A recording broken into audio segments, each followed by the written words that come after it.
Hi guys, this is Alea Jen and welcome back to my YouTube channel. So for today's video, ano nga ba yung mga ugali ng mga amo dito sa Hong Kong? So may tatlong uri ng amo dito sa Hong Kong or marami pa. First is mga Chinese, second is Indian, and third is Western. Yun yung mga foreigner, mga puti. Ayan, so ano-ano nga ba yung ugali nila? Yung ugali ng mga Chinese is likas na talaga sa kanila yung pagiging kuripot, magiging perfectionist, lahat sila. Halos nakuha ko na din yung ugali ng amo ko, pero sa ano naman, sa in a good way, yung kapag umaalis is handa lahat, walang nakakalimutan, ultimo diaper na maliit na kalagayan sa maliit na plastic, alam mo yung lahat-lahat hindi niya nakakalimutan. Bago yan siya umalis is nakaharap sa kanya yung bag, nagaganyan-ganyan yan siya, yan, tinitignan niya kung ano yung mga kulang dyan. So ayun yung nagustuhan ko sa amo ko, kasi alam mo yun, napaka organized, or basta wala talaga siyang makakalimutan. Hindi yan siya, kapag umaalis kami, kumpleto yung lahat ng nasa bag, lahat yan, may mga tissue dyan, in case na sumuka, may mga plastic, in case na tumae, merong diaper. Pero partida yung anak niya is mag-aanim na taon na, so halos lahat ng mga ganyang bagay is in detail ng amo ko. Pag umaalis yan sila papuntang abroad, meron talaga siyang bond paper na nakasulat doon lahat ng mga kailangang dalhin. So wala talaga yan siyang nakakalimutan. Ayan yung ugali ng amo ko na medyo natuwa ako. Yung ibang amo is perfectionist. Yung halos lahat is nakikita, nagpapiano pag Chinese. Ayan, and kuripot sa pagkain. Kuripot sa pagkain and sa pera. Ayaw nila nang nagbibigay ng pera.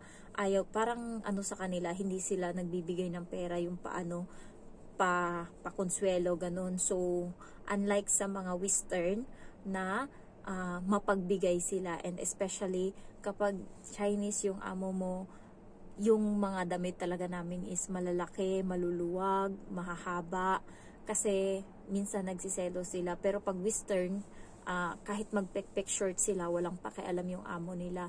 So halos luwa na nga sila na mga walang pakialam yung amo nila, napaka-open. So ayun, sa pananamit din, isa din yan.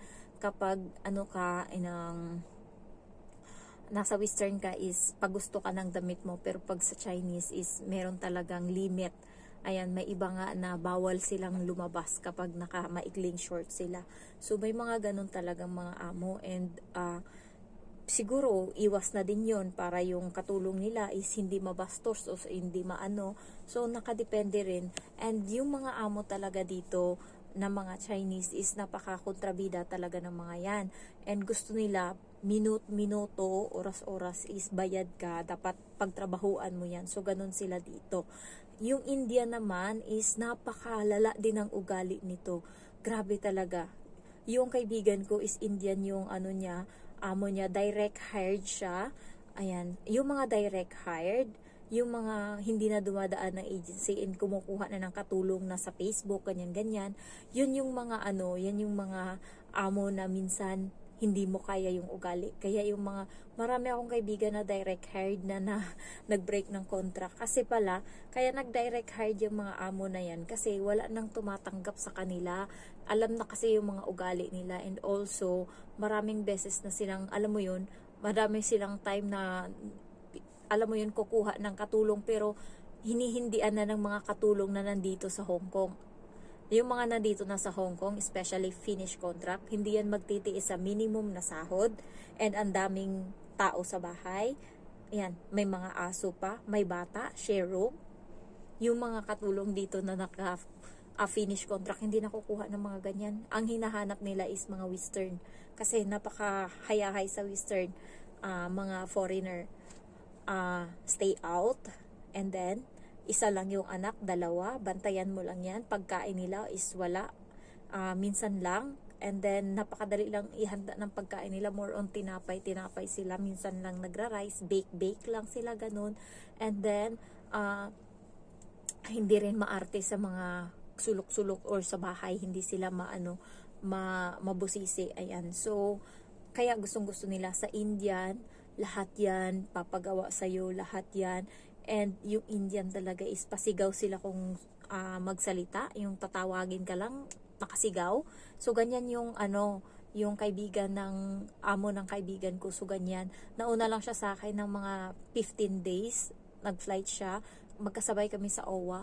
So pagdating niya, na-chika nga niya sa amin sa GC na nakipag-away na siya sa amo niya, 2 months pa lang siya. Galing kasi siyang ibang bansa din, mahilig, syempre pag ex-abroad ka, matapang ka na talaga. Galing siyang Middle East.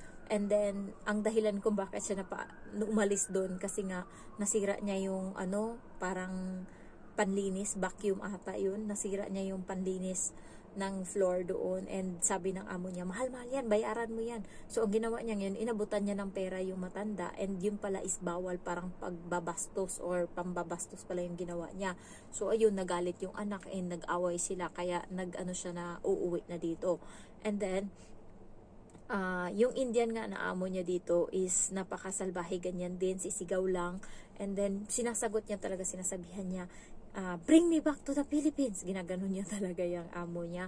And grabe yung pagod niya kasi vegetarian, bawal karne sa loob ng bahay, more on gulay sila, and blend, ganun yung ginagawa nila. So, maraming chuchu yung pagkain nila kasi mga vegetarian. And guys, kapag vegetarian yung amo mo, manlalambot ka talaga kasi walang karne and more on gulay sila. So, ikaw talaga na hindi sanay, manghina ka talaga. So, sabi nga nung nag-post nga yung ibang India na naghahanap ng katulong and tinatawanan ng mga nandito na sa abroad na katulong, sabi, no meat, and then so many work, and then what happened? My niece is going to be so weak. Talagang kinatawanan nila, and yung mga Indian is hindi na nila pinapatulan yung mga Pilipino na ginaganon sila kasi totoo naman talaga. Ayan, so ako guys, pag papiliin ako or papipiliin uli ako ng bagong amo, hindi ko papalitan tong amo ko, siya pa din yung amo ko. Hindi ko papalitan kasi dito ako sa kanila na wala akong alam, pero tinanggap nila ako. Wala akong alam ni pagplansya, hindi ko alam yan ni paglinis, pero lahat yun natutunan ko. And dito hindi ako stress mentally, physically. Minsan sinasabi niya sa akin na sabi niya, puyat na puyat yung mukha hapon. Nakita niya ako sa kusina, nagluluto ako, pumunta siya doon, and napatingin ako sa kanya, and grabe talaga yung anto ko kasi 4 hours yung tulog ko. Hindi ko alam, basta cellphone lang ako ng cellphone hanggang 1:00. So nagising ako 5:00, and then nung may 1 hour ako natulog, hindi rin ako natulog, nag-cellphone din ako. And then sabi niya sa akin pagpunta niya sa kusina, you look so tired. Tas tinawanan ko lang siya. And then maaga sila natutulog na ngayon, 9:00, pumapasok na sila sa kwarto. So ako na lang yung natitira sa kusina. Binibilisan ko maghugas para saktong 9:45 tapos na ako and makakaligo ako. So 10:05 nandito na ako sa kwarto, and ayan, nagvo-vlog ako. Dati kasi every Saturday nagvo-vlog ako, pinupuno ko na 5 video sa isang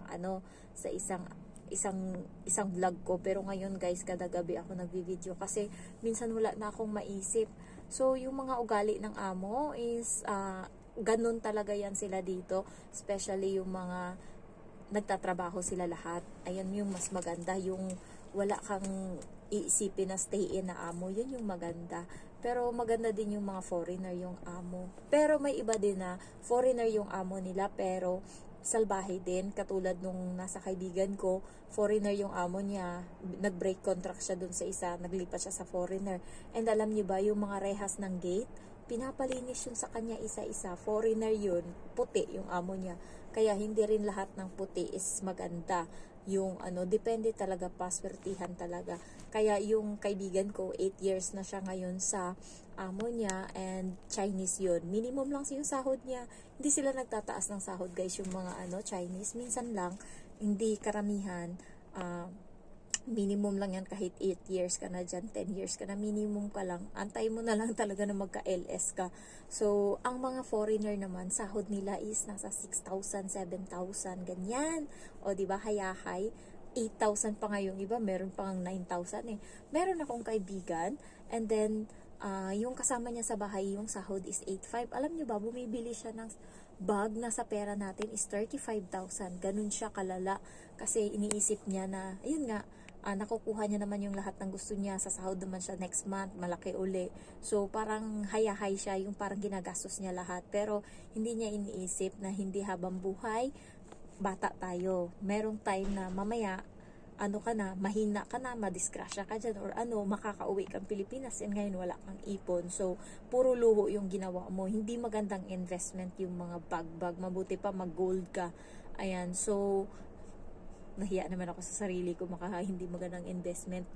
Guilty na nga ako na bibili ako ng cellphone eh. Pero, deserve ko naman yun, diba? Kasi, ano naman, pagod na pagod ako in sahod ko sa YouTube naman yun kung iisipin na ipon lang. Magtitipid na lang ako pagkatapos. Ayun, so, ayun yung mga ugali ng amo dito guys, na at least may idea kayo. Ayan, so, if you're new to my channel, don't forget to like, to comment, and then to subscribe. Thank you so much for watching. Bye-bye.